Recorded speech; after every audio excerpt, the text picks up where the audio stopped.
بہت خوشی ہوئی آپ یہاں پہ آئے اور اس ٹائم پہ آئے کہ جس دن 23 مارچ کی گہما گہمی ہے. سو اس حوالے سے آپ کیا کہیں گے قرارداد پاکستان کے حوالے سے جو 1940 میں جو ہے وہ ریلیز ہوئی تھی اور اب جو ہے پاکستان کی جو حالات ہیں اس میں وہ کہاں بیٹھتی ہے, اس کی اہمیت؟ دیکھیے عجیب و غریب تاریخ ہے. جی. 1857 کی جو شکست ہوئی تھی جنگ آزادی, جس میں اپنوں کی غداریاں شامل تھیں, جی. اور پھر انگریز آ کے حکمران ہوئے, پورے 100 برس کی جد و جہد جو تھی اور ظلم اور ستم من حاصل قوم امت مسلمہ پہ, مسلمانوں پہ, یہ 23 مارچ یہ اس پورے 100 برس کا احاطہ کیے ہوئے تھی ظلم و جبر کی, کہ ہم کو اب ایک علیحدہ ریاست کی ضرورت ہے اور دو قومی نظریہ جو ہے وہ اسٹیبلش ہونے جا رہا تھا. جی.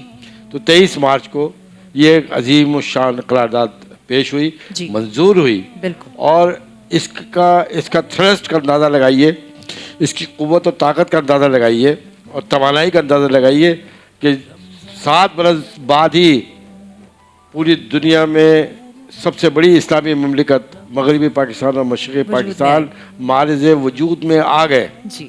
اور بلا کسی تفریق کے. جی. تو یہ اللہ تعالیٰ کا بڑا احسان اور بڑا کرم رہا.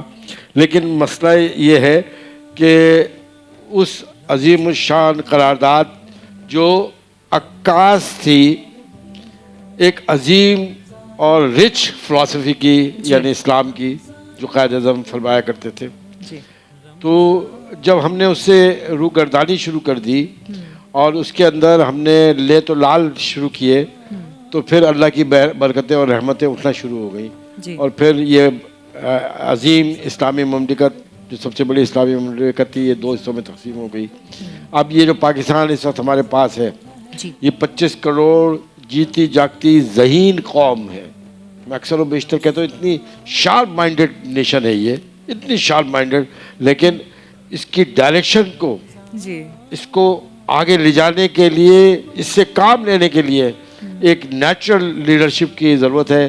ہم نے اصل میں مین میڈ لیڈرشپ کے اوپر بہت زیادہ توجہ دی. نتیجہ یہ نکلا کہ ہر طرف وہ پروین شاکر کا ایک شعر ہے, اگر صحیح میں مجھے یاد ہے, کہ دل عجب شہر کہ ہر در ہو کھلا جس کا, دل عجب شہر کہ ہر در ہو کھلا جس کا, ہر مسافر اسے ہر سمت سے برباد کرے.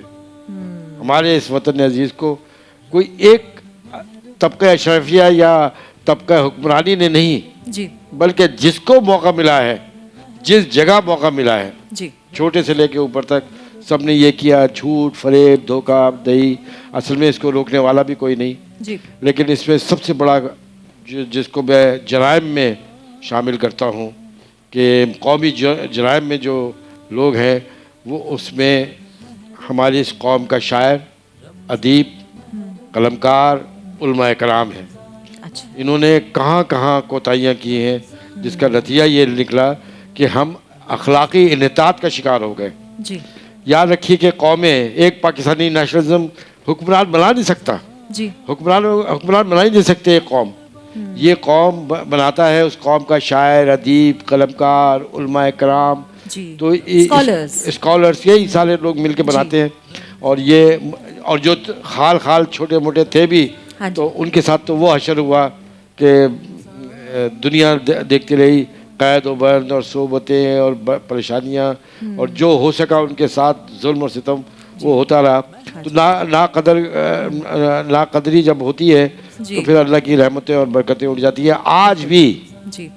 آج بھی پاکستان ایک رچ کنٹری ہے, جی, کلچرلی بھی اینڈ ہر طریقے سے, منرل وائز بھی ہمارے پاس ہر چیز موجود ہے, ہر چیز موجود ہے. اور ابھی اتنا موجود ہے کہ یہ 1200 خاندان ابھی 25 سال اور لوٹے کھسلٹے کے پھر بھی نہیں ختم ہوگا. اتنا اللہ تعالیٰ نے اتنا دیا ہے, لیکن برتنے کا انداز اللہ میاں نے چھین لیا ہے. یہ اسی صورت میں ہوگا جب من حیث القوم ہم شکر گزار بنیں گے. بالکل, ماشاءاللہ, یہ تو بہت ہی پہلی چیز ہے. Gratitude is the first thing to go into going forward. اور دوسری چیز ہے ایجوکیشن, جو آپ نے بات کی, علماء کرام کی بات کی, آپ نے اسکالرس کی بات کی. یہ تو چند ایک لوگ ہیں. ہاں, آئی تھنک ایکیڈیمک ایجوکیشن کی جب بات ہوتی ہے تو لوگ سمجھتے ہیں academics, schooling, that is not education. اس پہ تھوڑی سی روشنی ڈالیے. دیکھیے, جب ہم علم کی بات کریں نا جی تو قرآن نے بھی کہا ہے کہ اللہ سے یہ دعا کرو کہ نفع والا علم ہمیں عطا فرمائے. جی اچھا یہ شروع کہاں سے ہوتا ہے؟ یہ ماں سے شروع ہوتا ہے, یہ باپ سے شروع ہوتا ہے, یہ گھر سے شروع ہوتا ہے. بالکل یہ علم اور یہ تربیت آخر تک کام کرتی ہے جو گھر کے اندر ملتی ہے. بالکل انفارمل ایجوکیشن جو ہوتی ہے, جو ہم ہمیشہ ایٹریبیوٹ کرتے ہیں اسکولنگ کو یا کسی بھی انسٹیٹیوٹ کو, یا ایکچولی شروعات ہی آپ کے گھر سے ہوتی ہے.